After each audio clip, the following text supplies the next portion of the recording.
Под површината со доктор Марија. Затоа што симптомите се само врвот. Ние ја откриваме вистината под нив.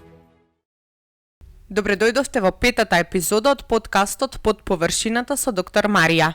Во денешната епизода ќе зборуваме за една корисна тема која што ќе биде добре дојдена како познавање на сите жени.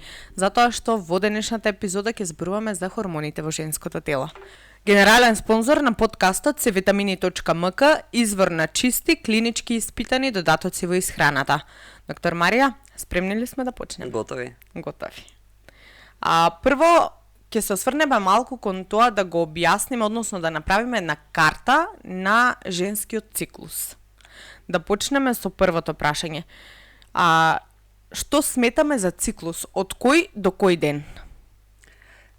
Кога ќе земеме, значи, еден менструален циклус е временскиот период од првиот ден на вистинското менструално краварење до првиот ден на следното менструално краварење. Значи, за менструален циклус земаме овој временски период. Нека да не мешаме со менструално краварење, каде што, значи, може да трае самото менструално краварење неколку дена. Цел менструален циклус е временски период, каде што кај секоја жена се разбира е различно, имаме некои мерки за кои што ќе зборуваме. Добро, кои се, кажете ми, 4 фази на циклусот поред? Вака, најнапред имаме менструална фаза, каде што се случува самото менструално краварење за кое што зборувам. Потоа имаме, значи, фоликуларна фаза. Ова е местото каде што доаѓа до раснење на самите фоликули во текот на самиот менструален циклус и каде што созреваат самите фоликули. Потоа имаме овулаторна фаза. Ова е местото на овулација или на ослободување на самата јајцеклетка. И потоа, после овулаторната фаза, следува лутеалната фаза, каде што имаме создавање, значи, на жолто тело поради самата овулација, од кое што се лачи прогестерон, кој што дополнително ја подкрепува слузницата на самата матка за евентуална бременост. И се разбира, доколку не настапи самата бременост, настапува менструално краварење, ајде да кажем. Колку често трае лутеалната фаза? Идеално би сакале да трае некаде помеѓу 12 и 14 дена. Оно што го гледам со моите пациентки, кај дел од нив, имаме проблем со самата лутеална фаза, каде што имаме нешто што се нарекува дефицитна лутеална фаза или би рекла, значи, кратка лутеална фаза, каде што имаме време трајање 8 до 10 дена, каде што не е доволно долго време за да може самиот прогестерон на некаков начин да ја поддржи самата слузница на самата матка. И во овој случај се разбира, значи, преземаме соодветни мерки, за да можеме да направиме една стабилна лутеална фаза, каде што ќе ја доведеме од 12 до 14 дена. Дали тоа значи дека сите овие 4 фази кај секоја жена си траат различно, односно не можеме да кажеме дека под дефолт, значи, не знам, овулаторна фаза трае толку и толку дена. За овулација може? Може би единствената е овулаторната, каде што е многу краток временски период, каде што всушност настапува ослободување на самата јајцеклетка, каде што во рамките на околу 24 часа има време за оплодување. Значи, може би само овулаторната фаза би рекла една иста за сите горе-долу, додека останатите дефинитивно варираат од жена до жена. Се различни. Јасно. Тоа значи дека една жена која што овулира, исклучиво е плодна само 24 часа во текот на циклусот, или? Вака, значи, самата јајцеклетка има способност да се оплоди во рамките на 24 часа. Но сепак имаме нешто што се нарекува плоден прозорец, кој што ќе земеме вообичаено некаде помеѓу 3 и 5 дена, поради способноста на самите сперматозоиди да преживуваат неколку дена. Прост пример ќе дадам за да можат да ме разберат самите гледачи. Доколку ви се случува овулација, но по време на самата овулација има веќе присутни сперматозоиди кои што ја чекаат самата јајцеклетка на некаков начин, во тој случај, да, дефинитивно, значи, овој прозорец може да биде подолг.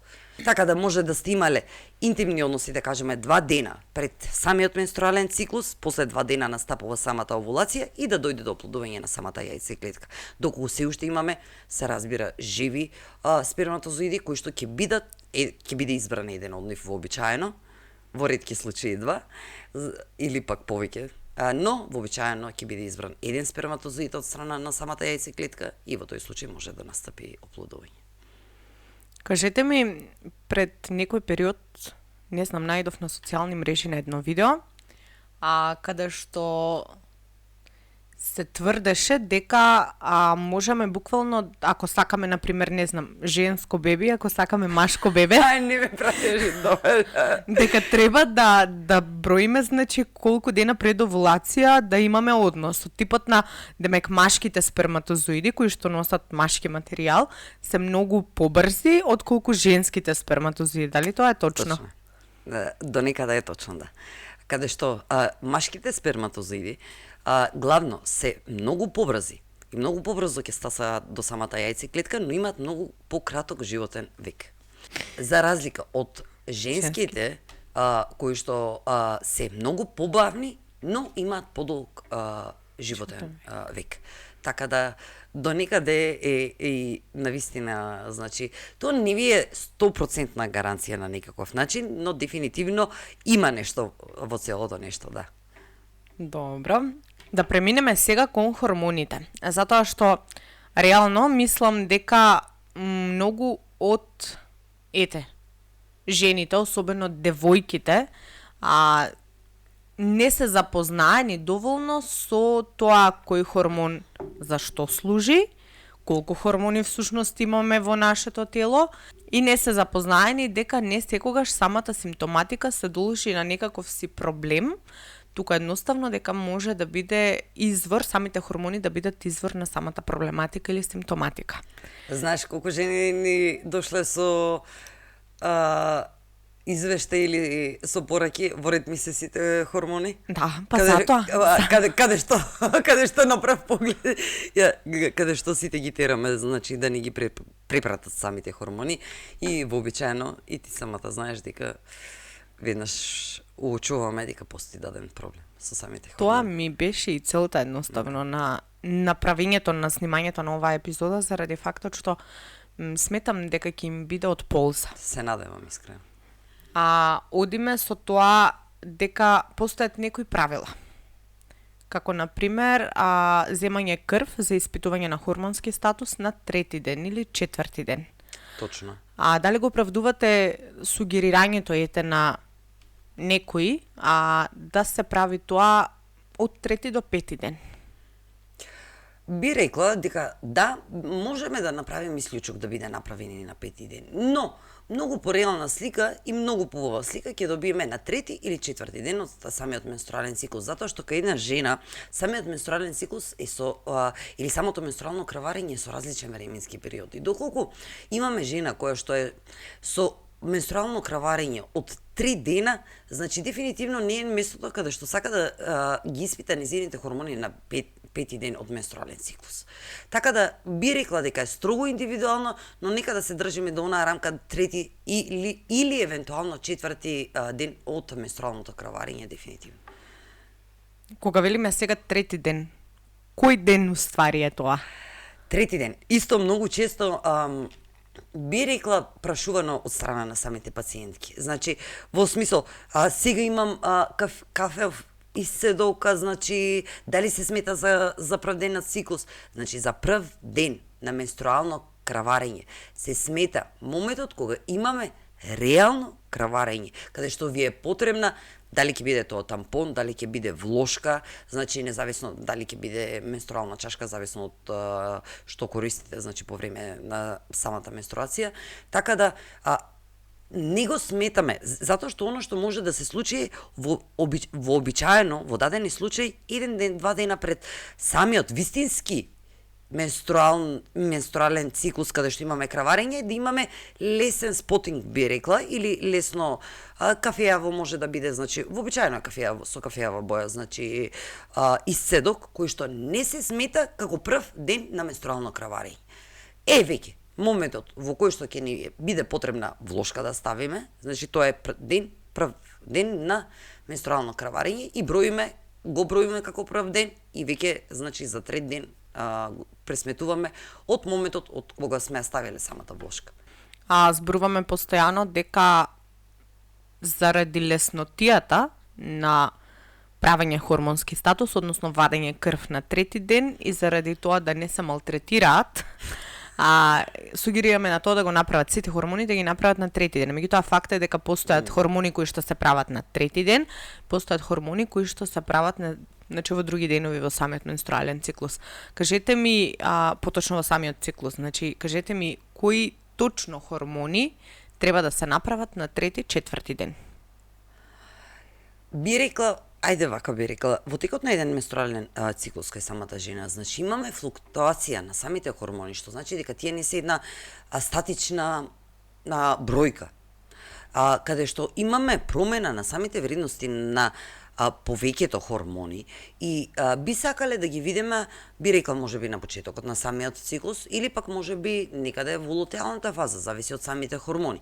Она што јас лично предпочитам е да имаме комплетен хормонски статус на трети ден, четврти ден од менструален циклус, каде што сакаме да испитаме фоликулостимулирачки хормон или ФСХ, сакаме лутеинизирачки хормон или ЛХ, сакаме да го видиме естрадиолот,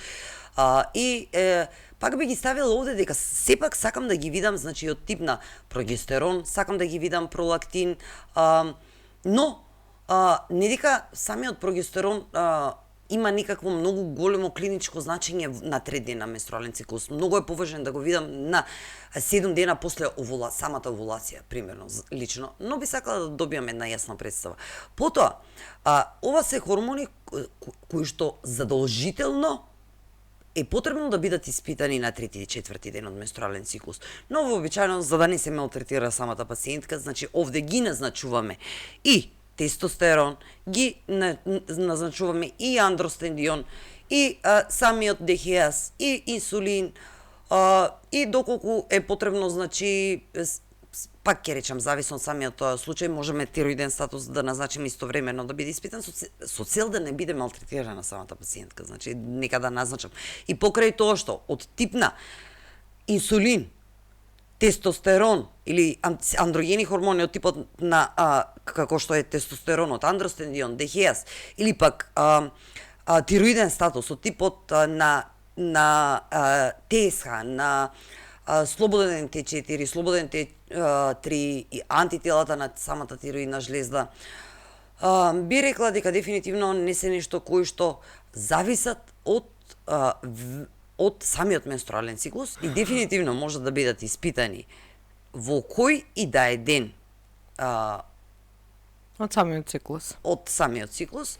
Но би рекла сепак би сакале да, особено да кажеме за инсулинот, да биде испитана гладно.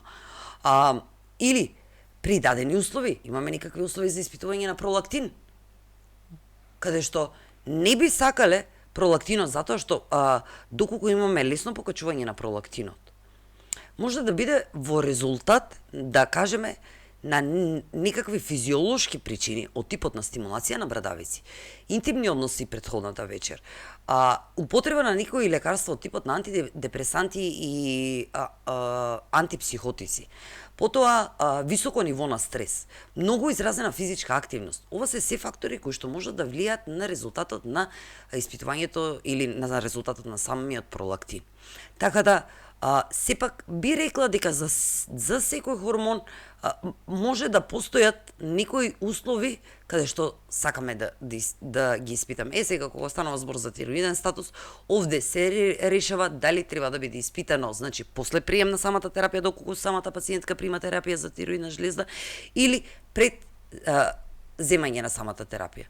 Зависно од тоа како и оди редоследот, да кажеме, или како досега има испитувано, за да може да се направи реална проценка помеѓу нејзината претходна состојба и нејзината сегашна состојба. Тоест, не е еднакво да земете претходниот пат да испитате, да ги кажеме сите тироидни хормони, да ги испитате на испиен или испиена терапија за тироидна жлезда, наредниот пат да ги испитате на неиспиена терапија за тироидна жлезда. Дефинитивно нема да излезе правилен резултат.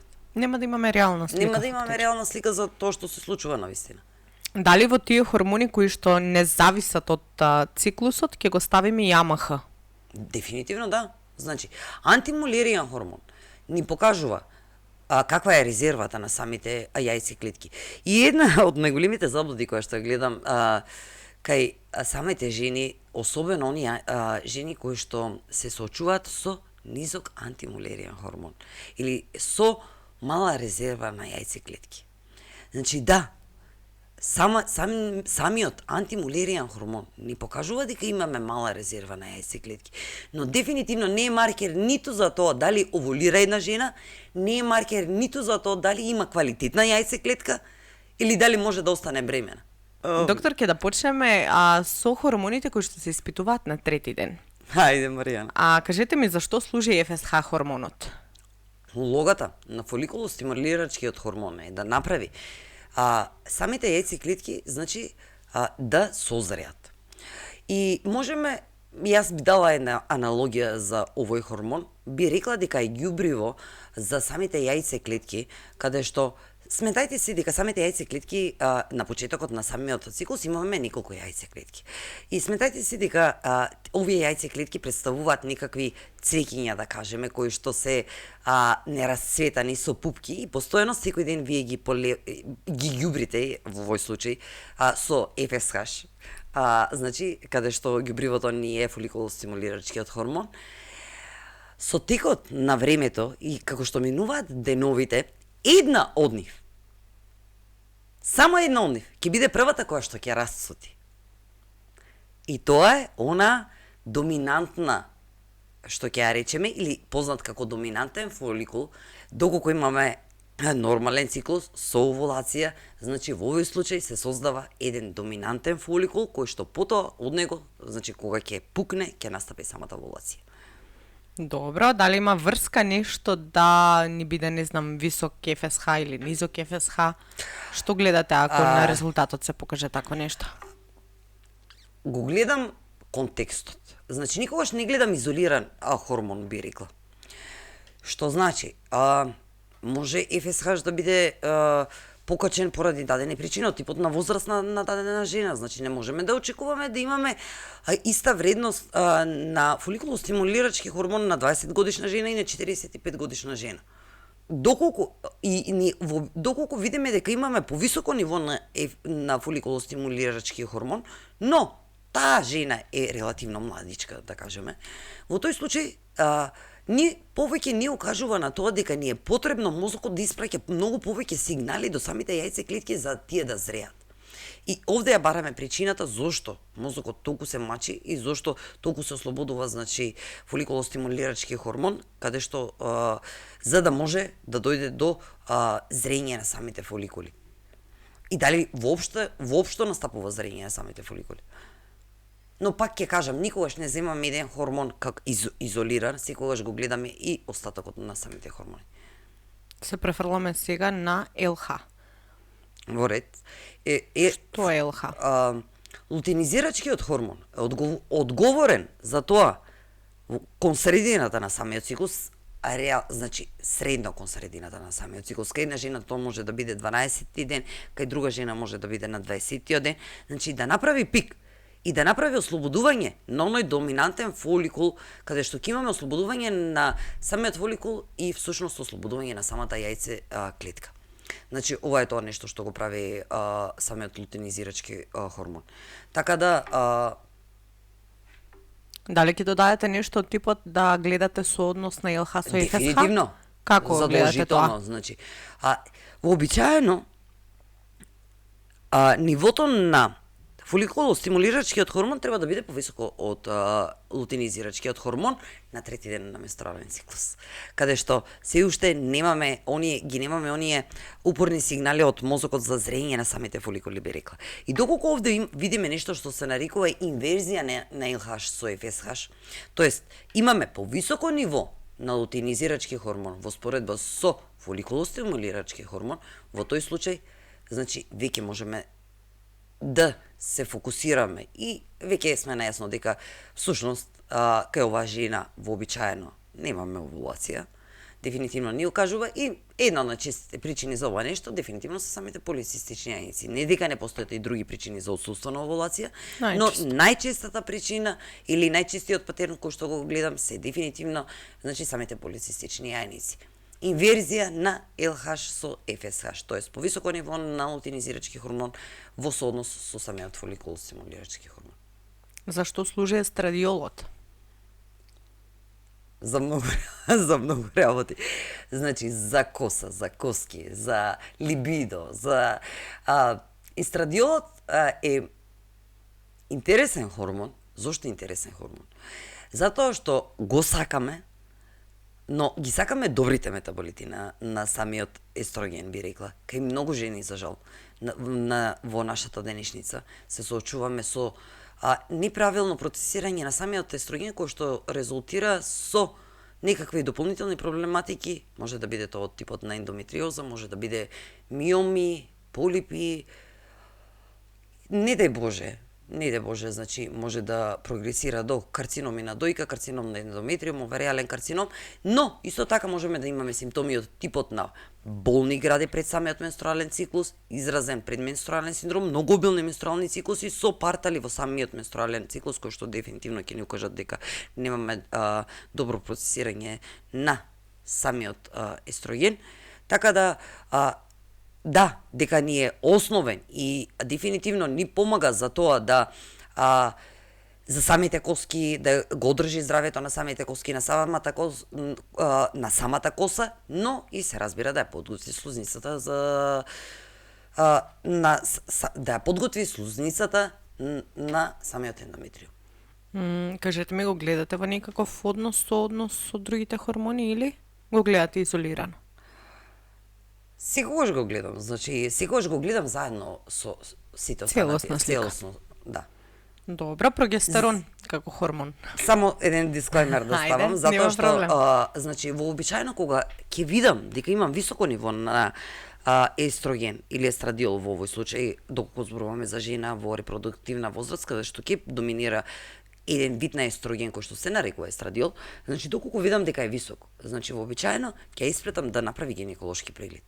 Затоа што ова ми дава сомневање дека можеби има некаква персистентна циста, можеби има некаква дополнителна проблематика која што ми укажува на тоа да имам високо ниво на естроген во почетокот на самиот циклус, да кажеме на трети ден од циклус.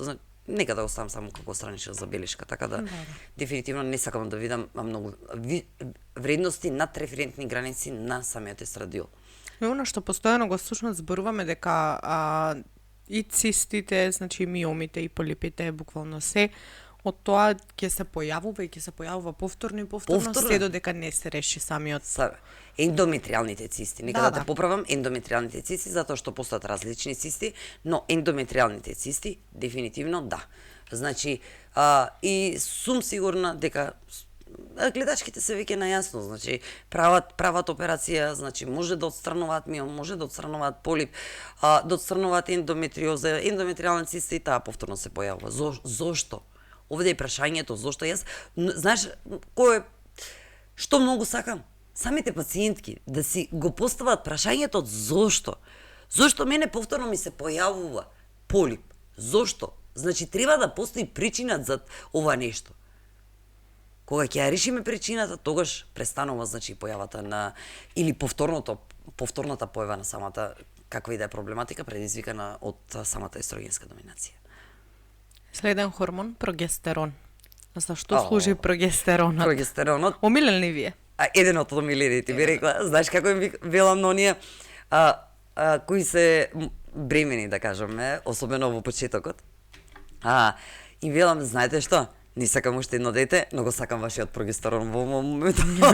Зошто? Затоа што прогестеронот е оној прогестерон кој што ве прави да бидете релаксирани, да се чувствувате, да се чувствувате многу подобро, да бидете, би рекла, посмирени на некаков начин, да не си земате толку на срце. Така да еден многу убав хормон кој што сакаме, секоја жена би сакала да има прогестерон во доволна количина.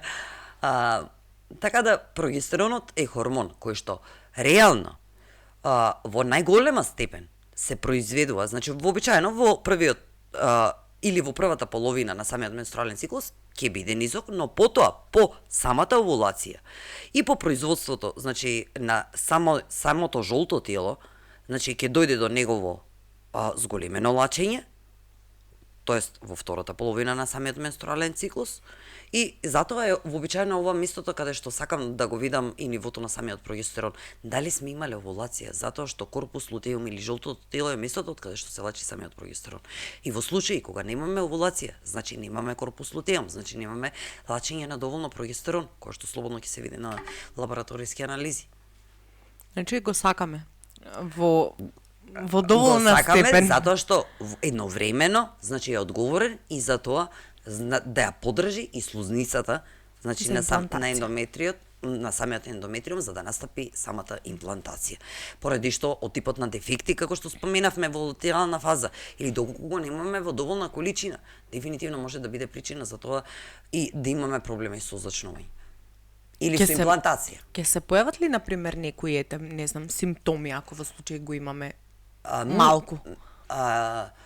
Споменав, мислам дека во некоја од претходните епизоди дека ниското ниво на прогестерон многу често ќе се појави како спотинг или како лесни кафеави дамки вообичаено, значи неколку дена пред самиот менструален циклус вообичаено може да биде на тој начин, може да биде под формата на, би рекла, раздразливост или познатиот ПМС, предменструален синдром пред самиот циклус, или евентуално проблеми со спиење во периодот пред самиот циклус. Значи, овие се многу типични симптоми за ниско ниво на прогестерон. Се мери, рековте, не на трети ден, мислам сакате Не, да го видите да на го видиме трети и на ден, трети меѓутоа ден, но златно правило. Сакаме да го Уште видиме еднаш. 5 до 7 дена по овулација. Потврдена овулација. По потврдена овулација идеално за да видиме потврдена, може и да не е потврдена, но во зависност од тоа да кажеме кога се смета дека е самата, доколку воопшто немаме представа дали таа пациентка има овулација или не. И директно одиме за потврдување прво, значи вообичаено да ќе земеме една средина каде што ќе ја испратиме некаде од прилика, но пак ќе кажам, значи овде постои од тип на фоликулометрија, каде што ќе видиме дали имаме доминантен фоликул. И во овој случај, доколку имаме овулација која што ќе биде потврдена со самата фоликулометрија, оно што сакам да видам дали колку е квалитетна самата овулација. Каде што можеме да добиеме вредности на прогестерон, но да не бидат доволно високи. А сепак, реално на самото ихо да изгледа дека сме имале овулација. Следен хормон ни пролактин, спомнавте веќе за него, да сумираме. Значи, пролактинот први основа зашто е важен? Пролактинот, би рекла, значи, дефинитивно е хормон кој што ја поддржува самата лактација и е многу важен, значи, по време на самото доење. Така да сакаме и е покачен по време на самото доење. Но не сакаме да го видиме покачен во други случаи. Значи, кажавме кога некакви физиолошки или надворешни фактори можат да влијат на негово лесно покачување. Но во дадени случај, од типот на, би рекла, тироидни проблеми, би рекла полицистични јајници, може тоа да биде, не дај Боже, не дај Боже, значи сепак не сметам дека е некаква голема проблематика, затоа што вообичаено на долга стаза не прави некаков проблем, но е нешто што треба да се следи. Значи, може да се наложи да се направи магнет на хипофиза со контраст, каде што ќе се утврди дали имаме присуство на аденом на самата хипофиза, затоа што вообичаено во тој случај имаме покачено ниво на пролактин. Така да не сакаме вообичаено, сакаме да биде во рамките на нормален самиот пролактин, затоа што пролактинот може многу да влијае на самата овулација и да наруши самата овулација.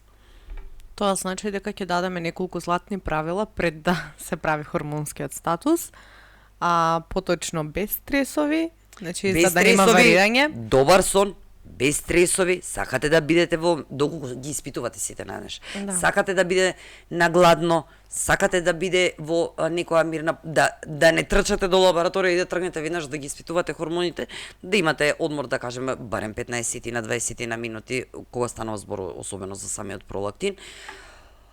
И во главно без сексуална активност, без задолжително, без стимулација на самите брадавици, без интимни односи претходната вечер, без значи и вежбањето тука ќе го ставиме. Да. И интензивното вежбање е дефинитивно една од работите која што треба да избегнувате ден пред испитување на комплетен хормонски статус, каде што влегува и самиот пролактин, затоа што интензивното вежбање Или самото вежбање дефинитивно може да повлие на тоа да добиеме погрешен видлив. Значи, да ни даде погрешна слика дека имаме покачување на самиот пролактин, а да немаме. И во овој случај правиме повторна проверка на редниот циклус. Со почитување на овие правила. Со почитување на овие правила, да. Тестостерон како следен хормон. Зашто служи тестостеронот и што ни покажува ако е покачен или евентуално ако е пренисок? Тестостеронот би рекла дека е независно. Нам ни е познат тестостеронот како хормон, машки хормон. Да. Но сепак сметам дека една жена треба да има во доволна количина. Не премногу голема, не премногу ниска, но во доволна количина тестостерон, затоа што е одговорен и за мускулна маса, и за либидо, и за тоа како се чувствуваме, и за нашето расположение, за мотивација. Значи, знае да играе многу добра улога. Тестостеронот, доколку го имаме, би рекла, ни премалку, ни премногу, ни премалку. Златна средина. Златна средина сакаме, но сакаме да го имаме доволно. И затоа што, сепак, значи, е одговорен за толку многу процеси, особено со текот на времето како што минуваат годините, особено кај жени во перименопауза, доаѓа до намалување на самиот тестостерон, кое што се разбира ќе резултира на многу работи, ќе резултира на тоа, на самата мускулна маса, ќе резултира на промени во самото расположение, ќе резултира на самата мотивација, на тоа да можеби поанксиозни да станеме. Не е нешто што сакаме да се случи. Значи, и затоа постои нешто што се на дел, да кажеме, во останатите европски држави, често пати знае да се користи и хормонска терапија со тестостерон, би рекла, кај дадени жени кои што знае да даде многу добар ефект. Зборуваме за период во перименопауза или менопауза. Се разбира, значи, за тој временски период. Сега, кога не сакаме да е висок? И кога е висок во реалност? Вообичаено кога ќе видиме високо ниво на тестостерон, вообичаено се сомневаме за полицистични јајници. Се разбира. Она што го гледаме е дали жената има редовни менструални циклуси, дали евентуално има морфологија на полицистични јајници на гинеколошки преглед и вообичаено покачувањето на тестостеронот ќе биде во резултат, во најголем дел од случаевите, ќе биде во резултат на самиот висок инсулин. И инсулинот кај жените вообичаено е оној драйвер што го велиме или оној иницијатор на покачување на тестостеронот од самите јајце клетки. Така да во овој случај најчесто го гледам покачен кај жените со полицистични јајници и со инсулинска резистенција едновремено. Но нека да не забораваме. Што може да се случи? Во дадени случаи, оно што може да се случи е да имаме нормално ниво на тотален тестостерон. Но, она што го прави инсулинската резистенција, го намалува нивото на секс хормон вразувачки глобулини, нешто што се нарекува, кој што има за задача да го фати тестостеронот, и потоа останува нешто што се нарекува слободен тестостерон. Каде што, доколку нивото на овој вразувачки глобулин за кој што зборувам е ниско, значи ќе земе мал дел од тестостеронот и ќе ни остане многу слободен тестостерон, кој што се разбира исто така може да се пројави со клинички, значи дали ќе биде со влакнетост, дали ќе биде со акни, со опаѓање, типично опаѓање на на самата коса, значи кај самите полицистични јајници, така да не е задолжително доколку ги немаме испитано, барем би рекла, комплетен или тотален тестостерон заедно со секс хормон вразувачки глобули. Јасно. Андростендионот тука каде ќе го ставиме? Зашто служи? Би го ставила во средината на андрогените хормони, каде што од него може да се создаде и тестостерон и естроген. Вообичаено повеќе го гледам, значи, како покачен, би рекла, кај оние жени кои што се лимписиоес. Значи, вообичаено.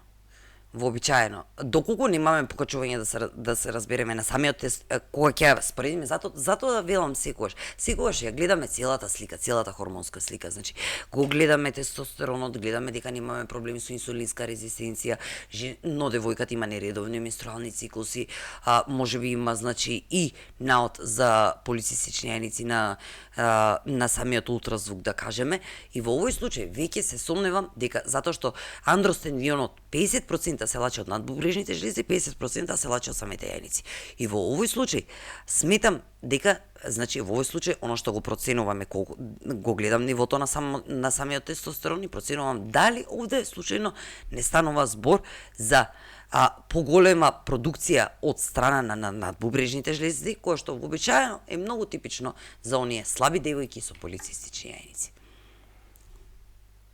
Дехеас. Што е дехеас?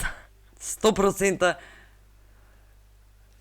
надбубрежен дефинитивно, значи, би рекла, хормон кој што се лачи од надбубрежните жлези и кој што дефинитивно ми дава многу јасен знак за тоа колку една жена се разбира, го земам во контекст со останатите хормони, но особено кај па ќе речам, многу често ќе го видиме кај девојките со полицистични јајници, кои што се високо стресирани и кои што се славички, кај кои што ќе имаме покачување на самиот дехеас.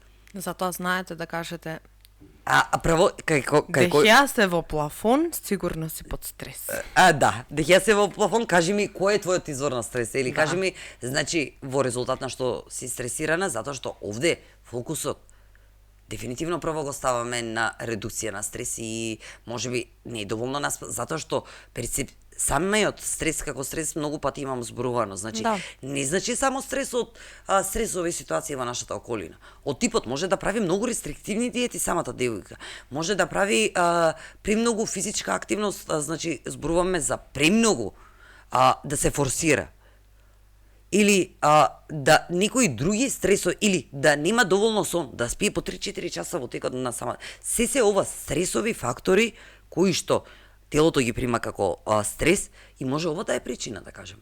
Така да сакаме да го разгледаме заедно со останатите фактори или со самата симптоматика и со низините навики, за да разбереме зашто станува збор. Да поминеме малку кон хормоните, односно метаболички и стрес маркери, поточно за инсулинот. Што имате да кажете за инсулинот како хормон? Накратко, затоа што да, знам дека многу е зборувано за инсулинот како хормон, тука ќе ја ставиме и Homeyer индексот, значи заедно со него. Што сакаш поточно да ти кажам? Клучните работи што треба да се знаат за инсулинот. Клучни работи. Улога има за улога да го внесе шеќерот внатре во клетката. Вообичаено ќе видиме различни референтни вредности и се движат референтните вредности, значи се многу пошироки отколку што треба. Вообичаено доколку видите над 10 инсулин, сакате да се посомневате и покрај тоа што влегува во референтни граници, се сомневаме за инсулинска резистенција. Сакаме да испитаме Homeyer индекс, каде што или можеме да пресметаме Homeyer индекс во домашни услови доколку имате испитано гликоза на гладно заедно со инсулин на гладно, каде што ги помножуваме двата и ги делиме со 22.5 и ќе добиеме Homeyer индекс. За кој што е индикатор за тоа дали имаме инсулинска резистенција, каде што под 1,9 ни укажува дека немаме инсулинска резистенција, се што е над 1,9 го класифицираме како инсулинска резистенција, се разбира рана, средна и напредна или изразена инсулинска резистенција. Да, ова е накратко, Марија. Значи, браво, докторке. Значи, пократко од ова не може. Браво, супер, мислам дека ќе користи ова многу, особено значи, на многу. Пократко нема како. Следното да го разгледаме кортизолот малку. Ајде. На што ни алудира висок кортизол?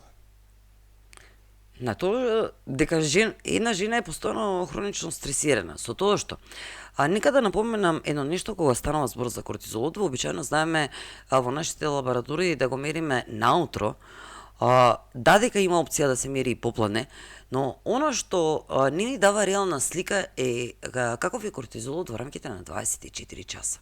Затоа што една жена може да има висок кортизол особено навечер, и доколку страда од постојани будења во 3 часот наутро, и да има инверзија на самата крива на кортизол. За кортизолот е прекрасен, значи по правило тој е тој што не буди, тој е тој што ни дава енергија рано наутро, но не сакаме да биде покачен над самите граници или пак да биде со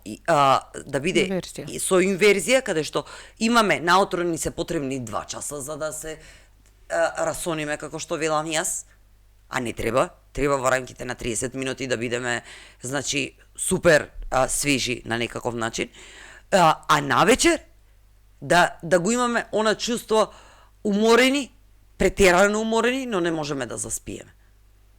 Значи, ова е таа типична инверзија на самиот кортизол.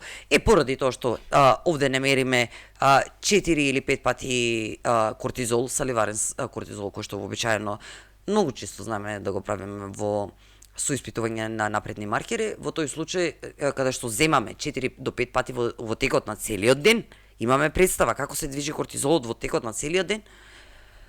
Значи, во тој случај имаме јасна представа што се случува со самиот кортизол. Добиваме реална слика. Реална слика, да. Кажете ми, некој хормон да не испуштивме? Не знам, од толку хормони веќе на тироидни. Да, тироидните ќе поминеме сега, мислам, после ова АМХ имате нешто да дополните или сакате да се задржиме на тоа дека едноставно не ни е показател за тоа дека имаме овулација квалитетна и дека едноставно не ни е показател за квалитетноста на јајцеклетката. Со тоа што мислам дека заборавивте да напоменете дека всушност жените, девојките со полицистични јајници се соочуваат со многу високо ниво на АМХ. Значи, кој што ме доведе веднаш до една многу убава мисла. Постојат две крајности. Значи, два мита. Јас би рекла 2 мита што ги гледам од страна перципирани од страна на моите пациентки. Значи, жените со ниско ниво на антимулериен хормон сметаат дека не можат да останат бремени и се разочарани. Значи, она што сакам да ви го кажам, дека за повеќето од вас и покрај тоа што се разбира дека постои, значи, разлика помеѓу ниско ниво на антимулериен хормон, но повеќето од вас со ниско ниво на антимулериен хормон дефинитивно, значи, не ви е знак дека не можете да останете бремени. Ова е едниот мит. Вториот мит е сосема обратен. Жените со полицистични јајници поради вообичаено имаат високо ниво на антимулериен хормон, каде што си мислат дека имаат супер јајце клетки и дека се многу плодни. Напротив, тие имаат високо ниво на антимулериен хормон точно поради тоа што немаме овулација, поради што, значи, резервата на самите јајце клетки е многу поголема од останатите жени. И всушност овде воопшто, значи, пак ќе кажам, значи, самиот антимулериен хормон не ни гарантира, значи, каков е квалитетот на самите јајце клетки, но ни покажува е погрешно перцепирано од страна на жените со полицистични јајници, многу често го гледам, но мојот антимулериен хормон е супер. Не е супер твојот антимулериен хормон. Твојот антимулериен хормон е висок затоа што не овулираш. Имаш проблем со овулација. Имаш ли проблем со овулација, не можеш да останеш бремена. Напротив. Значи, не дека ние сакаме ниско ниво на антимулериен хормон. Но, ова ги гледам како 2 мита, значи, погрешно разбрани работи кај едната крајност и кај другата крајност. Не се има случајно, например, многу пациентки. Не туку имаме случај каде што ете жена на природен пат забременела, односно наша пациентка со буквално многу низок антимулериен хормон. Се случува, например, да се соочиме со тоа не знам, тврдење од аспект на тоа дека одиме со глава во зид и постојано се алудира на тоа, ма мене ми е супер вредноста, јас можам да останам бремена, сигурно има некаков друг проблем, па ајде ќе пробам со инвитро, или не знам, ќе пробам со нека интервенција. Мислам дека тука грешат. И затоа и ја правиме епизодата за да се свати всушност која е целата поента на тоа да е неопходно да се гледа целосниот хормонски статус и соодносите помеѓу хормоните, а не само изолирано еден хормон. Да знаеш колку ми е, значи, една од од мисиите би рекла и кога го беше замислен како проект самиот подкаст, беше точно тоа. Значи, малку жените, затоа што сметам, значи, дефинитивно дека нема доволно едукација во однос, особено во овој хормонски дел, особено на кај самите жени, значи, малку да дознаат некои работи и можеби да си го стават прстот на чело и да се запрашаат. Значи, да вистина сакам да бидете вие сами, не сами доктори, сами на себе си, но кога одите на доктор да знаете што да прашате, значи да знаете точно што да прашате, да знаете да прашате зошто, кога ќе ви кажат дека вашите хормони се во ред. Но кога ќе видите дека вашиот LH хормон е повисок од вашиот FSH хормон, да го прашате вашиот доктор, како ми се во ред, докторе? Значи, дали треба да имам ваков сооднос на лутинизирачки со фоликулостимулирачки хормон? Значи, да се застапите, да бидете застапници на своето здравје. Со цел да не бидете манипулирани, ајде, нека да се изразам. И да не добиваат лашна надрж дека сте во ред, а всушност ништо не е во ред. Колку досега имаме, не, затоа што толку досега имам видено хормонски статуси каде што првата реченица е кажано ми е се е во ред, и потоа ги имам видено, значи од прва знаеш, на секундата на кој што ми ги праќаш самите хормонски статуси, значи ти веќе самата ги знаеш. Да. Се соочуваме со тој, реално е проблематика. Сметам дека е голем проблем. Проблематика. Значи, ајде да денес земам денешен проблем. Девојка која што испраќа хормони, која што вели дека и кажале дека хормоните и се во ред. Каде што гледам двојно повисоко ниво на лутинизирачки спрема фоликулостимулирачки хормон, каде што сум убедена едновремено и лесно покачено, значи лесно покачен антимулеријан хормон, но оваа девојка која што реално внимава на исхрана, се храни здраво, има редовни менструални циклуси, поради што значи знаеме дека имаме отсуство на овулација и се сомневаме за можеби некаков профил на полицистични јаници, поради тоа што не се доиспитани или не е направен комплетен, многу често и ова е проблем, не е направен комплетен хормонски статус, поради што имаме недостатокно информации во однос на самите хормони.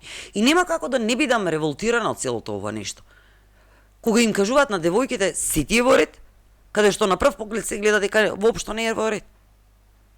Ама затоа што вие го гледате така, вие гледате подлабоко, ја гледате проблематиката подлабоко, реално. Не знам дали е затоа или е од друга причина, но реално во секој случај ми создава фрустрација, значи. Да, и е за создавање фрустрација, тоа е факт секако, ама во секој случај сметам дека ако доволно сакаат да се грижат за сопственото тело, за сопственото здравје, сметам дека е барем на ваков начин, може да се доедуцираат, односно да сватат всушност за што станува збор.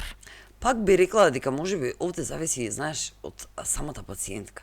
Од тоа колку е свесна, од тоа колку можеби ќе размисли дека не е се црно и бело, дека постојат многу сиви зони, дека можеби треба да копам малку подлабоко.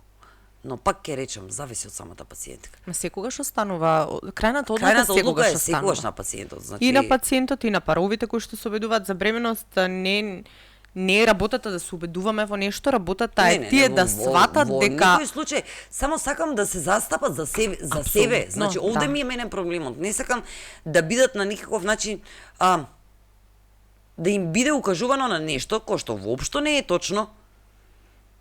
И сакам да бидат убедени во тоа, затоа што доаѓаат реално убедени. Убедени дека не. Мене се ми е окей. Или дека кај мојот партнер е се е окей. Која е проблематиката затоа што не можете да останете бремени? Нема проблематика, мене се окей. Хормоните ми се во ред. Каде што, откако ќе разгледаме едно 50 резултати, сваќаме дека ништо не е во ред. Сваќаме дека постојат неколку. И јас до сега, знаеш како, не се сеќавам да сме виделе една пациентка која што страда и која што има проблеми со забременување, да има еден фактор. Секогаш се комбинација од повеќе. Никогаш не значи една причината да не може таа жена да остане бремена. Секогаш се комбинација од неколку фактори. Да, или ќе се дефицити, или ќе хормонскиот статус, значи немањето на овулација, постојат повеќе. Секогаш е комбинација. Никогаш и не било, ете, јас колку што сум нели во во оваа бранша, значи никогаш не било буквално ќе дојде и само инсулинската резистенција да е проблем или само овулацијата да е проблем. Затоа што се едно е поврзано со друго. Синџер. Тоа го Синџер и едното нешто води до пореметување на другите хормони, на третите хормони, каде што самата инсулинска резистенција овде може да повлие и на тироидните хормони, каде што ќе го крене самото каде што дополнително можеме да имаме покачување на ТСХ, а за оптимално зачнување ни 1 до 2, каде што може па и дополнителни ТСХ да ни прави проблем. Сакав на тоа да се префрлам на тироидните хормони, супер што почнавте со ТСХ, значи идеално 1 до 2? 1 до 2 за зачнување. 2,5? Би рекла дека кај некои жени да некаде можеме да толерираме, но она што јас сакам е секогаш да бидам сигурна и секогаш да биде во рамките помеѓу 1 и 2, би рекла дека некаде ајде до 2.2 некаде е нешто што може да го толерирам, но зависи исклучително и од самиот случај. Идеално меѓу 1 и 2. А што прави самиот ТСХ како хормон? Прво не ТСХ, сите си мислат дека е тироиден хормон.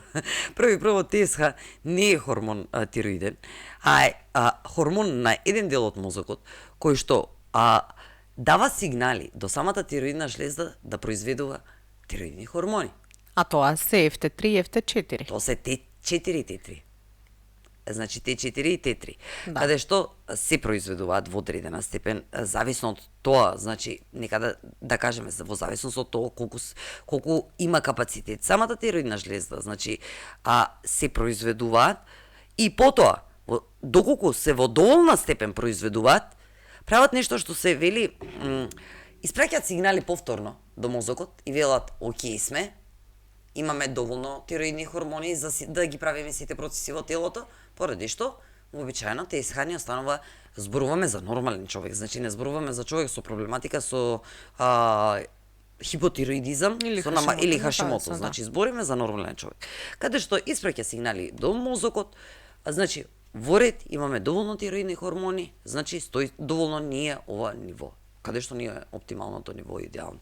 Но во случај да нема доволно лачење или доволно лачење на тироидни хормони од самата тироидна жлезда, во тој случај ќе си бидат испратени сигнали до самиот мозок дека нема доволно тироидни хормони, поради што ќе дојде до покачување на ТСХ, тоест со цел да дојде да ја натера тироидната жлезда да произведува повеќе и повеќе тироидни хормони.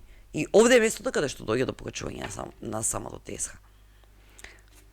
Пак ќе кажам, многу зависи и од самиот случај, многу зависи дали жената страда само од хипотироидизам или намалена функција на тироидната жлезда или едновремено се соочува и со автоимун процес, каде што нека да земеме во предвид дека 90% од случаевите на намалена функција на тироидната жлезда се должат на денешно време на Хашимото. Може би на времето е било на недостаток на јод. Во 50-тите години. Знаеш зошто? Сакам да наблегнам. Затоа што многу често знаат да дојдат и да ме кажат пациентките, ми рекоа дека треба да примам јод и дека имам проблем со тироидната затоа што не внесувам доволно јод. А таа пациентка да биде со Хашимото, каде што дополнителен висок внес на јод ќе направи влошување на незината состојба. И затоа е нешто на кое што е надвор можеби од целата состојба, но сакам да го вметнам. Значи не сакате да примате дефинитивно многу високи количина јод кога станува збор за Хашимото.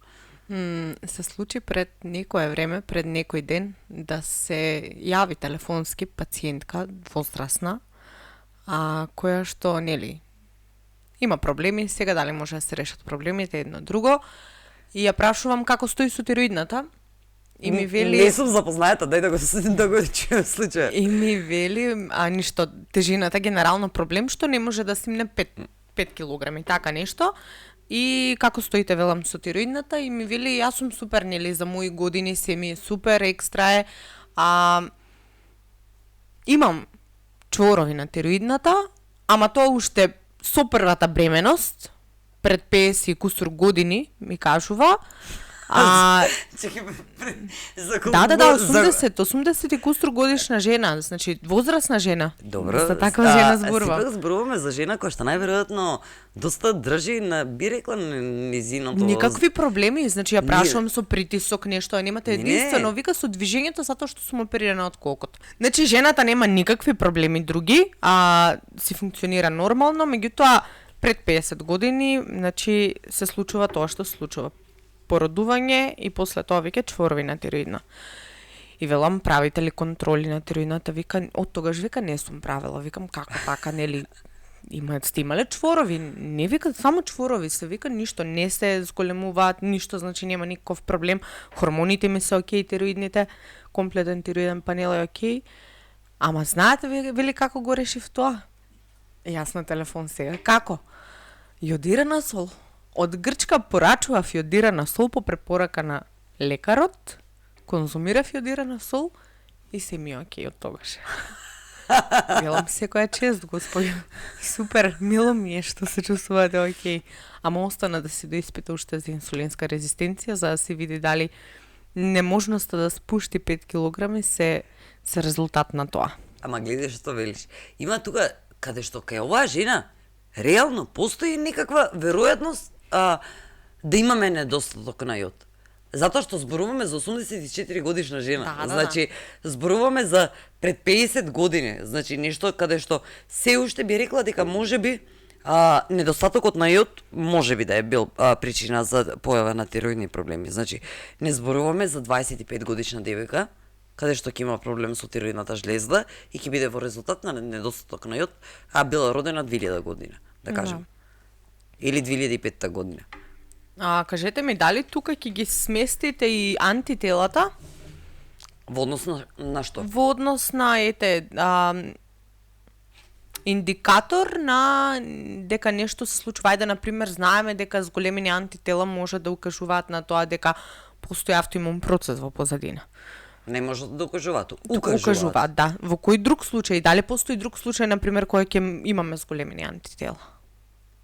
Не, вообичаено, значи зголемувањето на антитела ни укажува на тоа дека имаме автоимун процес, тоест дека станува збор за Хашимо, каде што може да станува збор и за субклинички хипотироидизам, каде што имаме лесно покачување на ТСХ, но немаме никаква промена на самите тироидни хормони. Така да, антителата, значи, многу пати имам укажувано дека постојат 5 до 7 години временски период каде што имаме покачување на самите антитела пред да дојде до промена на се останато. За жал, предосна кај се фаќаат или кај дел од жените би рекла многу се утврдуваат во резултат повеќе на рутински контроли или во резултат на некаква случајност, може да се фатат пред да имаме промена, каква и да е промена на тироидниот статус. Во повеќето случаи веќе имаме развиен хипотироидизам, намалена функција на тироидната жлезда и ова е местото каде што може би ќе бидат испитани антителата. Во голем дел од случаевите не се испитани, но доколку се реши да се испитаат, значи кај дел од нив, да. Најчесто само еднаш со тоа дека или најчесто не само се еднаш. си ги имаш. Што? Да. Знаеш кои Си ги носиш. си ги носиш. Доктор Марија, да препорачате нешто на гледачките? Во однос на што? Во однос на хормоните. Во однос на анализите, во однос на тоа дали случајно треба да им се, не знам, да им светне алармчето во глава кога ќе видат нешто, дали да сватат дека не секогаш референтно значи окей? Она што можам да го кажам дека нашето тело е доволно паметно и дефинитивно ќе ви даде сигнал на еден или друг начин дека нешто не е во ред. Ваша работа е да се научите да ги слушате тие сигнали и она што сакаме е дефинитивно да направиме во однос на самите хормони, комплетен хормонски статус, можеби комплетен тироиден статус, можеби со антитела, заедно со витамински статус и се останато, за да утврдиме каде лежи проблемот. И немојте, јас знаеш како велам, и дури на моите пациентки велам, барајте второ, барајте трето мислење, барајте четврто мислење. Значи, немојте слепо да верувате право на се што ќе ви се каже. Јас нека да се разбереме, не кажувам дека не е правилно кажувано на дел од пациентките или дека на вистина, значи има пациентки кои што каде што им е правилно укажувано со тоа со каква проблематика се соочуваат или не се соочуваат, далеко од тоа. Но сакам да се научат да бидат заставници за своето здравје. Ама апсолутно, ако телото ним сигнализира дека нешто не е окей, а некој им рекол дека е окей. Ова е мојата цел би рекла на нашата женска македонска популација. Да знае како да биде застапник сама за себе, значи да знае како кога ќе отиде, затоа што знаеш кој е муабетот. Кој се ти да ми кажеш што да ти испитува? За жал. Да не се фрустрирате премногу? Не, значи, затоа сакам повеќе да дознаат во однос на овие работи, значи да ги научат работите, каде што ќе можат да поставуваат основани прашања, би рекла, значи прашања со основа, каде што ќе бидат паметно поставени прашања на кои што ќе добијат соодветен одговор. И ќе откријат самата причина. причина. И ќе откријат самата причина. Благодарам многу, доктор Марија, за убавиот разговор. Следете не на социјалните мрежи, на Facebook, на Instagram, претплатете се на нашиот YouTube канал, затоа што во следните епизоди ќе зборуваме за уште поинтересни теми кои што верувам дека ќе ве засегаат. Се гледаме во следната епизода.